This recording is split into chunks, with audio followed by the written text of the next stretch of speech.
Diário de Mina Harker, 22 de setembro.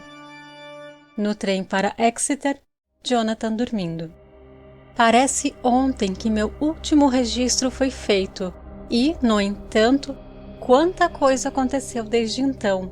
Em Whitby e todo o mundo diante de mim. Jonathan fora e nenhuma notícia dele. E agora, casada com Jonathan. Jonathan, um advogado, um sócio, rico, dono de seus negócios. Sr. Hawkins, morto e enterrado. E Jonathan com outro ataque que pode prejudicá-lo. Algum dia ele pode me perguntar sobre isso. Ao registro, tudo isso. Estou enferrujada em minha taquigrafia. Veja o que a prosperidade inesperada faz por nós. Portanto, pode ser muito bom refrescá-la novamente com um exercício de qualquer maneira. A cerimônia foi muito simples e muito solene. Havia apenas nós mesmos e os servos de lá, um ou dois velhos amigos dele de Exeter, seu agente de Londres e um cavalheiro representando Sir John Paxton, presidente da Law Incorporated Society. Jonathan e eu ficamos de mãos dadas e sentimos que nosso melhor amigo se afastou de nós. Voltamos à cidade em silêncio, pegando uma condução para o Hyde Park Corner. Jonathan pensou que me interessaria passear na Rota do Rei, então nos sentamos. Mas havia muito poucas pessoas lá, e era triste e desolador ver tantas cadeiras vazias. Isso nos fez pensar na cadeira vazia em casa. Então nos levantamos e descemos a Piccadilly. Jonathan estava me segurando pelo braço, do jeito que ele costumava fazer nos velhos tempos antes de eu ir à escola. Eu senti isso muito impróprio, pois você não pode passar anos ensinando etiqueta e decoro a outras garotas sem que o pedantismo da coisa lhe afete um pouco. Mas era Jonathan, e ele era meu marido, e não conhecíamos ninguém que estivesse nos vendo, e não nos importamos se eles o fizessem. Então andamos. Eu estava olhando para uma garota muito bonita, em um grande chapéu de passeio, sentada em uma Vitória nos arredores da Giuliano, quando senti Jonathan apertar meu braço tão apertado que ele me machucou. E ele disse em voz baixa: "Meu Deus!" Estou sempre ansiosa por Jonathan, pois temo que algum surto nervoso o perturbe novamente. Então me virei para ele rapidamente e perguntei o que o perturbou. Ele estava muito pálido e seus olhos pareciam saltar para fora, pois, meio aterrorizado e meio espantado, olhou para um homem alto e magro, com nariz adunco e bigode preto e barba, que também estava observando a garota bonita. Ele estava olhando para ela com tanta força que não viu nenhum de nós, e então eu tive uma boa visão dele. Seu rosto não era um rosto bom, era duro, cruel e sensual, e seus grandes dentes brancos, que pareciam todos brancos porque seus lábios eram tão vermelhos, estavam apontados como os de um animal.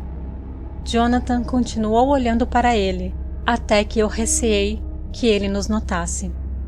Eu temia que ele pudesse levar a mal, pois ele parecia feroz e cruel.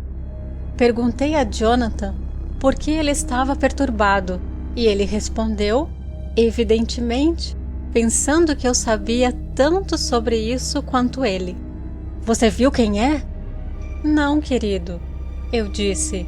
"Eu não o conheço. Quem é?" Sua resposta pareceu me chocar e me emocionar, pois foi dita como se ele não soubesse que era para mim, Mina, a quem ele estava falando. "É o próprio homem." O pobre querido ficou evidentemente aterrorizado com alguma coisa. Muito aterrorizado. Eu acredito que, se ele não tivesse a mim para apoiá-lo, ele teria caído. Ele continuou olhando. Um homem saiu da loja com um pequeno pacote e deu à senhora, que então partiu. O homem sombrio manteve os olhos fixos nela, e quando a carruagem subiu a Piccadilly, ele seguiu na mesma direção e chamou uma carruagem. Jonathan continuou observando ele e disse, como se a si mesmo: "Eu acredito que é o conde, mas ele se transformou. Meu Deus, será possível? Oh, meu Deus, se eu soubesse, se eu soubesse." Ele estava tão angustiado que eu temi manter sua mente sobre o assunto, fazendo qualquer pergunta. Então eu permaneci quieta. Eu o atraí em silêncio para longe, e ele, segurando meu braço, veio calmamente. Andamos um pouco mais e depois entramos e sentamos um tempo no Green Park. Era um dia quente para o outono e havia um assento confortável em um lugar sombrio. Depois de alguns minutos olhando para o nada, os olhos de Jonathan se fecharam e ele adormeceu em silêncio, com a cabeça no meu ombro. Eu pensei que era a melhor coisa para ele, então não o perturbei. Em cerca de 20 minutos, ele acordou e me disse muito alegremente: "Ora, Mina, eu adormeci. Oh, me perdoe por ser tão rude. Venha e teremos uma xícara de chá em algum lugar." Ele evidentemente havia esquecido tudo sobre o estranho sombrio, do mesmo modo como, em sua doença, ele havia esquecido tudo o que esse episódio o fez lembrar. Eu não gostei desse lapso de esquecimento. Pode causar ou continuar ferimentos no cérebro. Não devo perguntar a ele, por medo de fazer mais mal do que bem. Mas, de alguma forma, devo aprender os fatos de sua jornada para o exterior. Chegou o momento, eu receio, de abrir aquele diário e saber o que está escrito. Oh, Jonathan, você vai, eu sei, me perdoar se eu estiver errada, mas é para o seu próprio bem, querido. Mais tarde, Jonathan, ainda pálido e tonto, sob uma ligeira recaída de sua doença. E agora, um telegrama de Van Helsing, quem quer que ele seja. Você ficará triste ao saber que a senhora Westenra faleceu há 5 dias e que Lucy morreu no dia anterior a ontem. Ambas foram enterradas hoje. Oh, que quantidade de tristeza em tão poucas palavras! Pobre senhora Westenra, pobre Lucy, partiram para nunca mais voltarem a nós. E pobre Arthur, por ter perdido tanta doçura de sua vida.